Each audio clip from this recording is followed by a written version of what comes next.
இந்த சரீரம்ங்கிறது மிகவும் இழைத்து போகுமானால், ஜர்ஜரம்னா தளர்ந்து படுத்து. ஒண்ணு இதுக்கு 25 வயசு சக்தி எல்லாம் இனிமேல்லாம் இல்லை.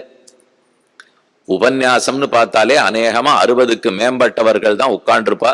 சொல்லிருக்கிறவர் சின்னவரா இருந்தா கூட கேட்கிறவர்கள் இளைஞர்களா ஒத்தரும் வரமாட்டார்கள். அவர்களுக்கெல்லாம் ஒரு 65 ஆச்சுன்னால் இனிமே ஏதோ கிருஷ்ணா ராமா கோவிந்தா அப்படின்னு வாழ்வோம். யாரோ இளமையில கிருஷ்ணா ராமா கோவிந்தா சொல்லக்கூடாது அப்படின்னு கையை பிடிச்சு தடுத்துட்டா போலே இது நம்ம பேசிட்டு இருக்கோம். காசி ராமேஸ்வரம் கயேன்னு இனிமே போயிட்டு இருக்கலாம். அது எதுக்கு வேணும்னு அந்த இனிமேன்னு ஒண்ணு சேர்த்துக்கிறான்னு தெரியல. அது என்ன 25க்கும் காசி ராமேஸ்வரம் போயிருக்கலாம், 75க்கும் போயிருக்கலாம். அப்ப கூடாது இப்பதான் நினைச்சுட்டு இருக்கோம், வரட்டும். அப்ப அநேகமா உடம்பெல்லாம் தளர்ந்து போயிடுமா? நாம சொல்றபடிக்கு கையு காலு முட்டி ஒண்ணும் கேட்காது. ஷரீரே ஜர்ஜரி பூதே வியாதிகிரஸ்தே கலேபரே. தளர்ந்து போட்டோம். அது வயசானத்தினால தளர்ந்து போகிறத கூட ஒத்துணுலாம். ஆனா வியாதி வந்து தளர்றது இல்லையோ, இது ரெண்டாவது. மூப்பு என்பதே பெரும் வியாதி. வியாதியிலே மற்ற வியாதிகள் ஒண்ணும். வயசானால் வைத்தியர் என்ன சொல்லுவார்? அதெல்லாம் இந்த வயசுக்கு தேய்மானம் எவ்வளவு இருக்கணுமோ அவ்வளவு இருக்கு, இந்த வயசுக்கு உங்களுக்கு எவ்வளவு ரத்த கொதிப்பு இருக்கணுமோ அவ்வளவு இருக்கு, இந்த வயசுக்குன்னு ஒண்ணு சேர்த்து சொல்லிட்டே இருப்பார். ஆனா அது என்னதுன்னு நமக்கு புரியறதே இல்லை. அதை வேணும்னு 30 வயசுலயும் சொல்லலாம், 70 வயசுக்கும் சொல்லலாம். ஏதோ தேய்மானம் இருக்குன்னு மட்டும் நம்ம தெரியாது. 20க்கு இருந்தா போல, 10 வயசுக்கு இருந்தா போல 60 வயசுக்கு இருக்க போறதே இல்லை. அதனால மூப்பினாலே தளர்றதாக இருக்கட்டும், நோய்வாய்ப்பட்டு தளருவதாக இருக்கட்டும், ரெண்டையும் சொல்லிட்டார். ஷரீரே ஜர்ஜரி பூதே வியாதிகிரஸ்தே கலேபரே ஔஷதம். ஔஷதம் தான் மருந்து. ஜான்ஹவீதோயம், கங்கை நீர் தான் நமக்கு மருந்து. கங்கை நீர்னு சொல்லும் போது நம்ம தப்பா புரிந்துடக்கூடாது. கங்கை நீர் மருந்து தான். அதுல தீர்த்தமாடுறது ரொம்ப உயர்ந்தது தான். அதுக்குன்னு கங்கை நீர் மட்டுமே ஆகாது. எனக்கு மாரடைப்பு நோய் வந்திருக்கு, போய் ஒரு சொம்பு கங்கை தீர்த்தம் சாட்டேன் சரியா போயிடுமான்னு கேட்டா அப்படி எல்லாம் நடக்காது. அத போல இந்த தர்மத்திலே ஒரு நாளும் தேவையில்லாத நம்பிக்கைகள்லாம் வளர்க்கவே மாட்டான். அது வேணா மற்ற இடத்துல சொல்லிட்டு இருக்கலாமே தவிர அப்படி இல்லை இங்க பண்ண மாட்டார்கள். இது பண்ணா அது சரியாயிடும், அப்ப அப்படியே என்னென்னமோ வித்தையெல்லாம் நடந்து போயிடும், உடனே உங்களுக்கு சரியா போயிடும், இதெல்லாம் சொல்லி கொண்டிருக்கலாம். அப்படி எல்லாம் ஆகாது. அதற்கு மருந்து சாப்பிட்டா தான் சரியா போகும், முயற்சி எடுத்தா தான் சரியாகும். பின்ன கங்கைன்னு சொல்றீரேனால் பேசின்னு இருக்கிறதெல்லாம் கங்கையில தீர்த்தமாடி அந்த பெருமானுடைய திருவடிகளை தியானிக்க அது நமக்கு ஒரு ஆரோக்கியத்தை கொடுத்து அதனால நோய்கள் தீர வேண்டும். இப்படித்தான் அந்த சக்தியை பத்தி சொல்றாளே தவிர மனம் வலிமைப்படணும், நினைவு வலிமைப்படணும், புத்தி தெளிவா இருக்கணும், உடம்ப காட்டில ஆத்மா வேற உயர்ந்தவர்னு புரிஞ்சுக்கணும். நடக்க நடக்க தானே இந்த சரீரம் நம்முடைய கட்டுப்பாட்டுக்குள்ள வரும். அது அவரவர்களுடைய பாடு. எத்தனை ஜந்துக்கள்லாம் இருக்கு தெரியுமோ? அப்படியே பனிக்கட்டி பனிப்பாறையா உறைஞ்சு கிடக்கிற வடதுருவம் தென்துருவம், அந்த இடத்துல கரடி எல்லாம் இருக்கான், அந்த இடத்துல மீன் எல்லாம் இருக்கான், அங்க என்னென்னமோ ஜந்துக்கள்லாம் இருக்கு. அதுகள்லாம் 6 மாசம் சாப்பிடவே சாப்பிடாதான், 6 மாசம் சேர்த்து சாப்பிட்டுக்குமா. இப்படி ஒரு சக்தி நமக்கு இருந்தா எப்படி இருக்கும்? அப்படிலாம் பெருமாள் தரவே மாட்டார். நமக்கு நித்தப்படி சாப்பிடுறதுக்கே ஏகாதசி அன்னைக்கு ஒரு நாள் இருக்கிறதுக்குள்ள கண்ணு பஞ்சடைஞ்சு போறாப்புல இருக்கு. இதுக்கு மேல 6 மாசம் எங்கேயும் சாப்பிடாத இருக்க போறான். அதுக்கு தேவை. முன்னாடியிலேருந்து சொல்லலையா, நம்முடைய முதுகெலும்புக்கு கீழே ஒரு குட்டி எலும்பு இன்னும் பாக்கி இருக்கு. ஏன் இல்லைன்னால் அது அப்ப தேவைப்பட்டது, இப்ப இதெல்லாம் தேவையில்லை, அதனால தீத்துட்டார். ஆர்வத்தரத்துல பேசிட்டு இருந்தேன். பல்லு முளைக்கணும், கடைசி கடவா பல்லு 2 இப்பெல்லாம் நமக்கு ரொம்ப முளைக்கிறதே இல்லை, ஏன்னா நம்ம அதை உபயோகப்படுத்துறதே இல்லை, அதனால தேஞ்சே படுத்து குறைஞ்சே படுத்துனுட்டோம் இருக்கலாம். அதுக்கு மலையில நம்மால ஏறக்கூட முடியாது, பார்த்தாலே தலை சுத்துறது. அந்த மலையிலே இருக்கிற ஆட்டுக்குட்டி ஒண்ணு இருக்கு தெரியுமோ? அது என்ன ஓட்டம் ஓடுறது அந்த மலைக்கு மேலே? அதுக்கு ஒண்ணுமே கிடைக்காது. அதுக்கு இலை இல்லை, தண்ணீர் இல்லை, வெறும் வாராங்கல்லு மலைக்குள்ள உட்காந்துருக்கு. அதுக்கும் கல்லீரல் இருக்கு, அதுக்கும் நுரையீரல் இருக்கு, அதுக்கும் சிறுநீரகம் இருக்கு, எல்லாம் வேலை செய்யறது. அதுக்கு எப்படி செய்ய வேண்டுமோ ஜெகத் சிருஷ்டிங்கிறது அப்படிப்பட்டதுதான். இது நாங்களோ நீங்களோ சிருஷ்டித்து இதெல்லாம் ஆக்கக்கூடியதே இல்லை. எப்பேற்பட்டவராக இருந்தாலும் மனிதனை சிருஷ்டித்து விட்டேன் இது வரைக்கும் யாரும் சொன்னதில்லை, ஏற்கனவே சொன்னதும் இல்லை, இனிமே யாரும் சொல்ல போறதும் இல்லை. அப்படின்னா அது எல்லாத்தையும் சிருஷ்டிச்சிருக்கிற ஒருத்தரிடத்தில் என் உடம்பை பத்தி நான் பிரார்த்திக்கிறேன், எனக்கு மனோ வலிமை வேணும்னு கேட்கிறேன், கண்டிப்பா செய்வார். அந்த வலிமை வர வர சாப்பாட்டை கட்டுப்பாட்டுக்குள்ள கொண்ட வர வர தூக்கத்தை கட்டுப்பாட்டுக்கு வந்து தியானம் கட்டுப்பாட்டுக்கு வந்ததுனால் தானே வியாதி குணமாயிட்டு போறது.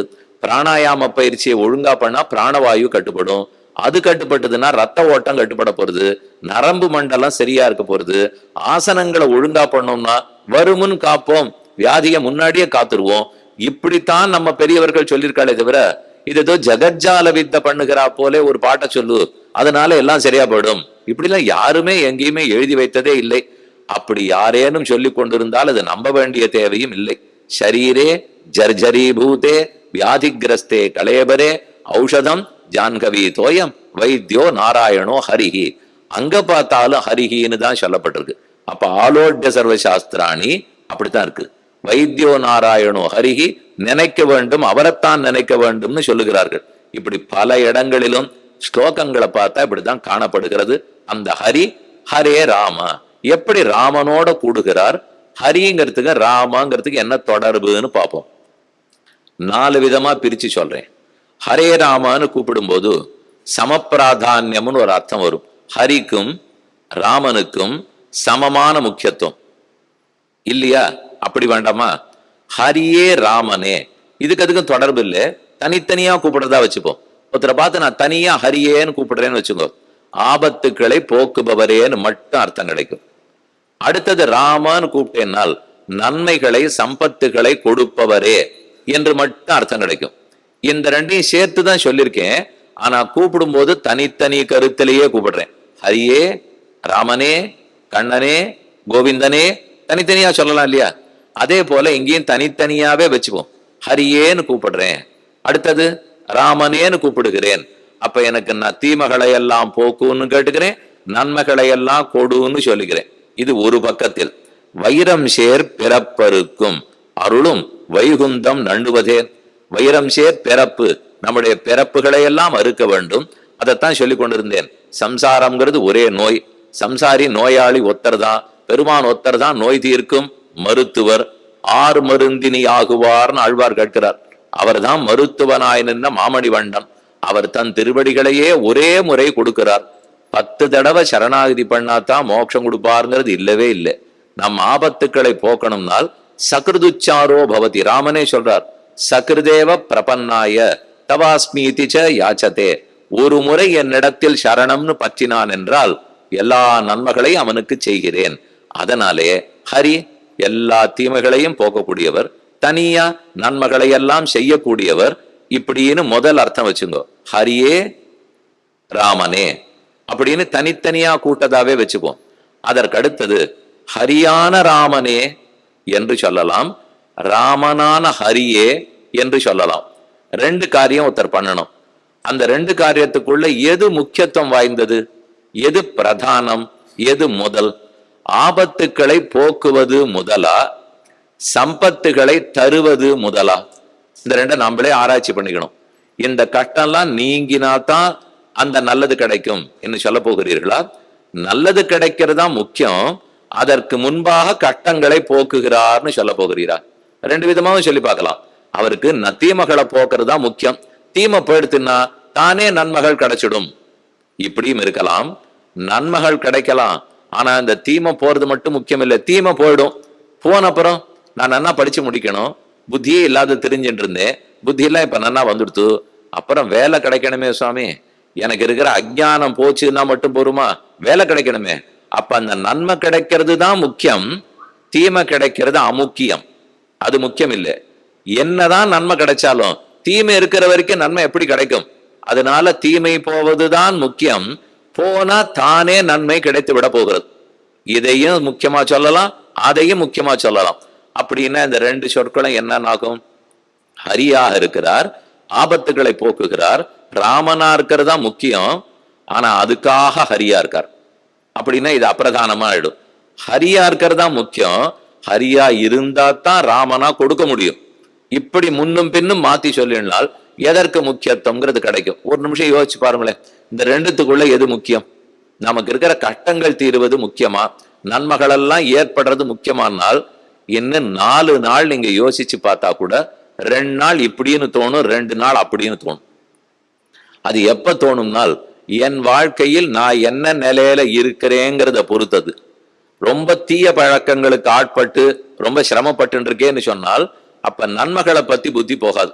முதல்ல கெட்டதெல்லாம் ஒழியட்டும் சுவாமி, நல்லது நாளைக்கு வரட்டும், நாளைக்கு வரட்டும், அதை பத்தி கஷ்டம் இல்லை. முதல்ல இந்த கட்டங்கள் எல்லாம் என் பிள்ளைகிட்ட போகணும், என் பொண்ணுகிட்ட இந்த பழக்கம்லாம் போகணும். இதைத்தான் திருப்பி திருப்பி சொல்லிட்டே இருப்பா. அது நமக்கும் சரி யாருக்கும் சரி. அதனால தீமையிலே உழன்று கொண்டிருந்தால் தீமை போவதுதான் என் உள்ளத்துக்கு ரொம்ப முக்கியம்னு படும்.